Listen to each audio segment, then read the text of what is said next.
Hello students, today I am starting with class 11s. I'll start with the very first chapter, some basic concepts of chemistry. This chapter basically begins with the units, the physical quantities, the conversions, the significant figures, decimal places, all these which are required for your numericals which are present at the end of the chapter. Okay, and I will teach these portions before teaching the numericals. Today I'll start with an important portion which are the laws of chemical combination. The first law is the law of conservation of mass. Let's start with the first law.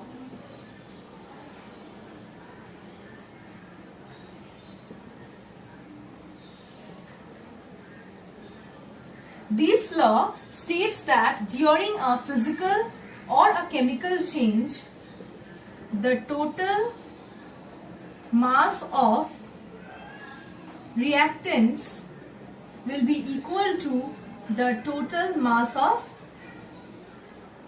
products. If we consider a reaction such that the two reactants A and B combine to give two products C and D. If we measure the masses of the two reactants and if we measure the masses of the products at the end of the reaction, then we will see that the total mass of A and B will be equal to the total mass of C and D. This proves the law of conservation of mass. If I take an example, like if in a conical flask we take an aqueous solution of sodium chloride and in another conical flask if we take an aqueous solution of silver nitrate, then before mixing the two reactants we will have to first measure the total mass of these two conical flasks containing the reactants. Then what we will do, we will just add AgNO3 to NaCl or add NaCl solution to AgNO3, and both are correct. On doing this, we will see that on mixing the reactants, one flask will be empty and the other flask will contain the products. The products are the Cardi white precipitate of AgCl and the solution of NaNO3. After the reaction, if we measure these two conical flasks again, if we measure the masses of these two conical flasks again, we will see that the total mass will be equal to the initial mass that was measured. The reaction is like this. The reaction will be like this. NaCl plus AgNO3 will give Cardi white precipitate of AgCl and NaNO3. Okay? Okay. Now one thing is important, that the law of conservation of mass is modified. According to Einstein's theory of relativity, mass and energy are interconvertible. From the Einstein's equation, E is equal to mc square, where c is the velocity of light,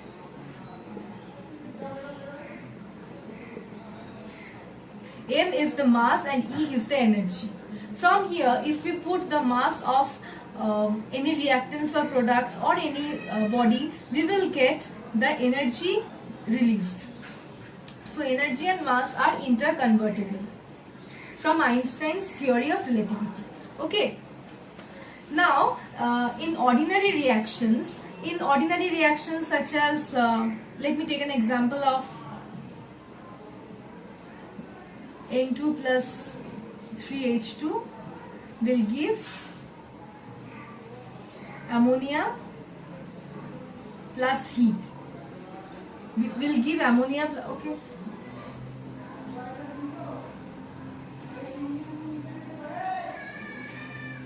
ammonia plus heat. In this type of reaction, some amount of energy is released. You will notice that in this type of reaction, the total mass of reactants and the total mass of product will not be equal. There will be a change in the mass. This is because of the energy that was released in the reaction. But in this type of ordinary reactions, the amount of energy released is very small, or you can say that it's almost negligible. As a result, the change in mass is not that significant. So in ordinary reactions like this, the law of conservation of mass holds true. But in nuclear reactions, in case of nuclear reactions,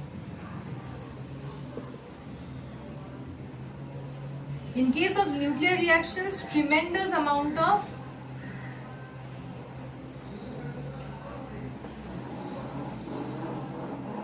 energy is released. As a result, there is a significant change in mass. In these cases, the law of conservation of mass does not hold true. As a result, there is a modification of this law of conservation of mass. The modified form is the law of conservation of mass energy, which states that the total mass of reactants or the total mass of the substances which are reacted will be equal to the total mass of products and energy.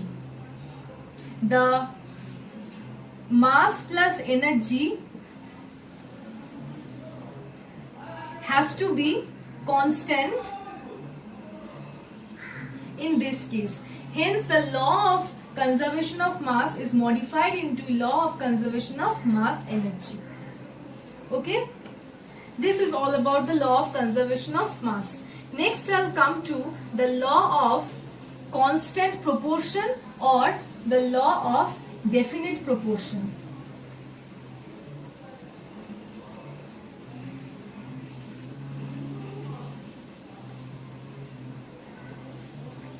Law of constant proportion or definite proportion. It states that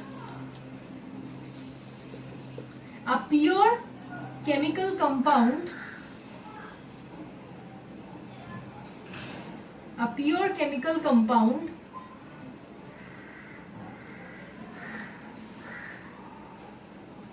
always consists of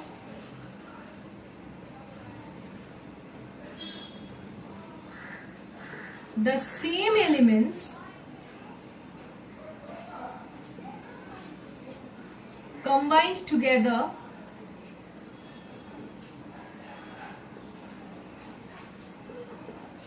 in the same definite proportion by mass. Okay, the law of constant proportion states that a pure compound, any pure compound, will always consist of the same elements. The source of the elements can be anything. The source of the elements can be natural, or the elements can be chemically prepared also. That is not a problem. The source can be anything, but it will consist of the same elements, and the elements has to be combined in the same proportion by mass. Okay, now let me explain to you by considering that a compound XY has to be prepared. Let us consider that a compound XY has to be prepared by two different methods. In the first method, P gram of X combines with Q gram of Y, and in the second method, A gram of X combines with B gram of Y. It is noticed that according to this law, the ratio of the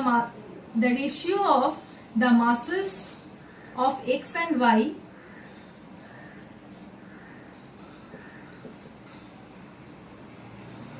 and here ratio of the masses of X and Y will be A is to B. According to this law of constant proportion, P is to Q will be equals to A is to B. Okay, this is basically the explanation of this law with the help of an example. And if we take an example of water,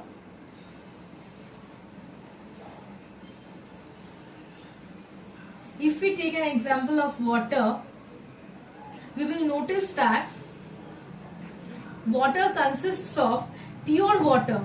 Pure water you can obtain from lakes, rivers, or if you chemically prepare pure water, it is seen that pure water will consist of hydrogen and oxygen in the ratio 1:8 by mass.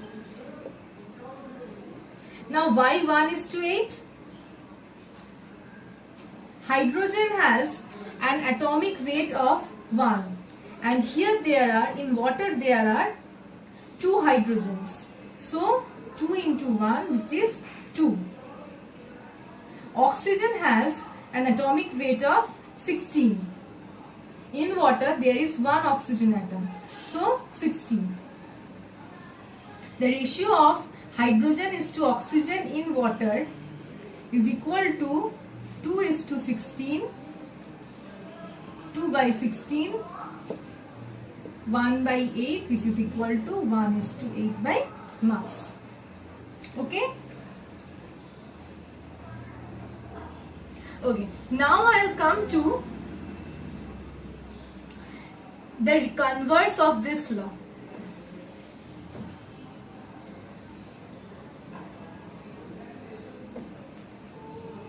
The converse of this law states that if two elements combine in a definite proportion by mass, they will always give the same compound. This is the reverse or the converse of this above law. But the converse of this above law is not always true. I will give you an example of this, that the converse of this law is not always true. This mainly happens for isomeric compounds. In isomeric compounds, the chemical formula is same for both the compounds, but the compounds are two different compounds with different properties. For example, in ethanol,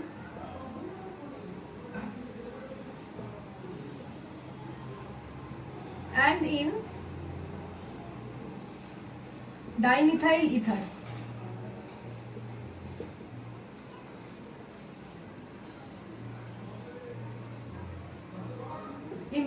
In both of these compounds, carbon, hydrogen and oxygen combine in the ratio of 12:3:8 by mass. But both these compounds are prepared by two different experimental conditions, and both these compounds have completely different properties. Okay, so the converse is not always true. Okay, and there are limitations of this law also. What are the limitations?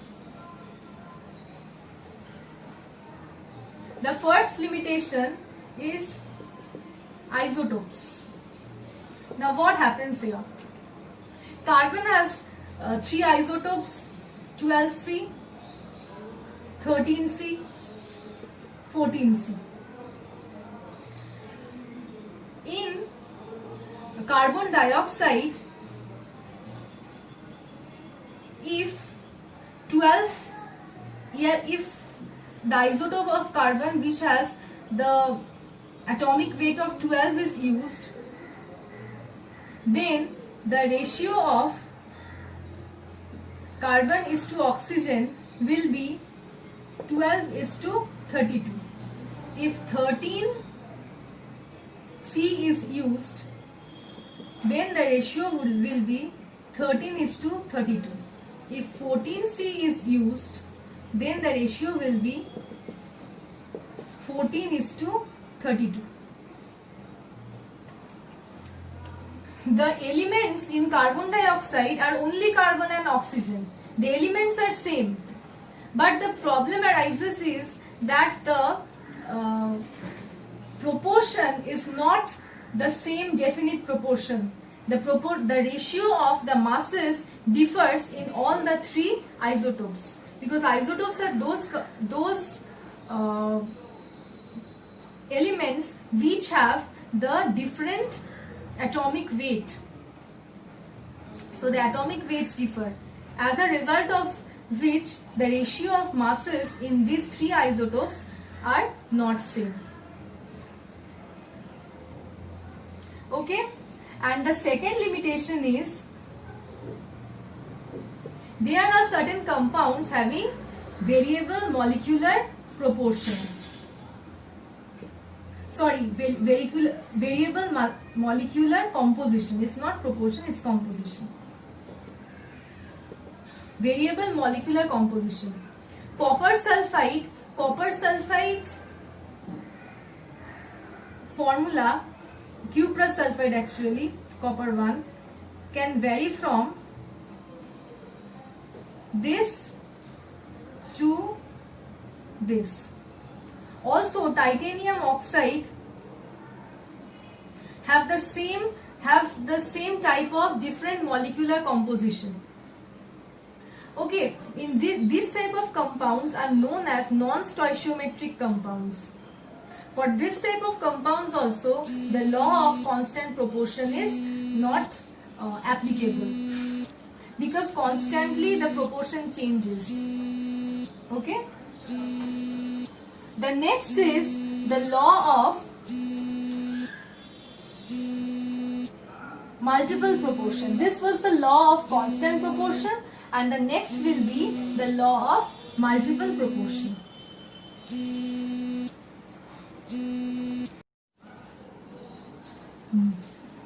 Okay, the law of multiple proportion states that when two elements combine with each other to form two or more compounds, then the different masses of one of the elements which combine with a fixed mass of the other bear a simple whole number ratio.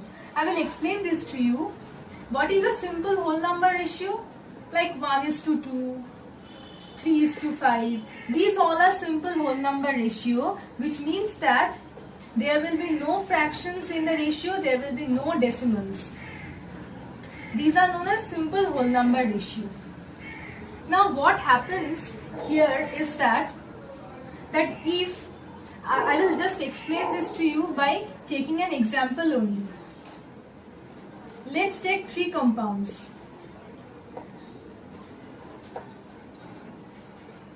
Ethane, ethene and ethyne. In these three compounds, atomic weight of carbon is 12. 2 carbon means 12 into 2, 24. In all this, and the atomic weight of hydrogen is 1. If there are 6 hydrogens present, then 1 into 6. If 4, 1 into 4. If 5, sorry, this is not 5. Oh, very sorry, I made a silly mistake here. 2, then it is 2 into 1, 2. Okay, here 24 parts by mass of carbon combines with 6 parts by mass of hydrogen. Here 24 parts by mass of carbon combines with 4 parts by mass of hydrogen. Here 24 parts by mass of carbon combines with 2 parts by mass of hydrogen. Okay, so for a fixed mass of carbon, which is 25 parts by mass, for a fixed mass of carbon, the ratio of the hydrogens, the ratio of the masses of the hydrogens in the 3 compounds is 6:4:3 is 2. The masses of hydrogen in these 3 compounds, the ratio of the masses of hydrogen in these 3 compounds is 6:4:2, which will bear 3:2:1. This is the simple whole number ratio. Simple whole number ratio. Okay? Okay. Here also, in this law also, there is exception.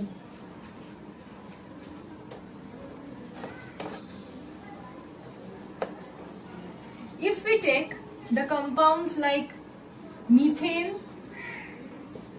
ethane, propane and butane,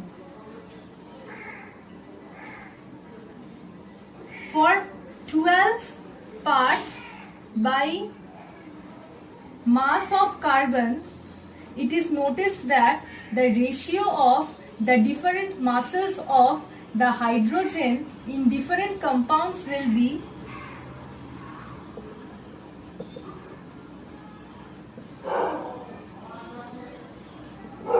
4:3:2.65:2.5, which means that this is not a simple whole number ratio. It includes decimals here. So in this type of cases, the law of multiple proportion is not applicable.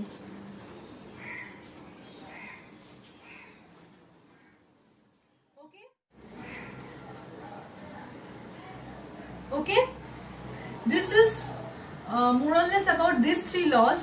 In the next video, I'll continue with the Gay-Lussac's law and then the John Dalton's theory. Okay, thank you.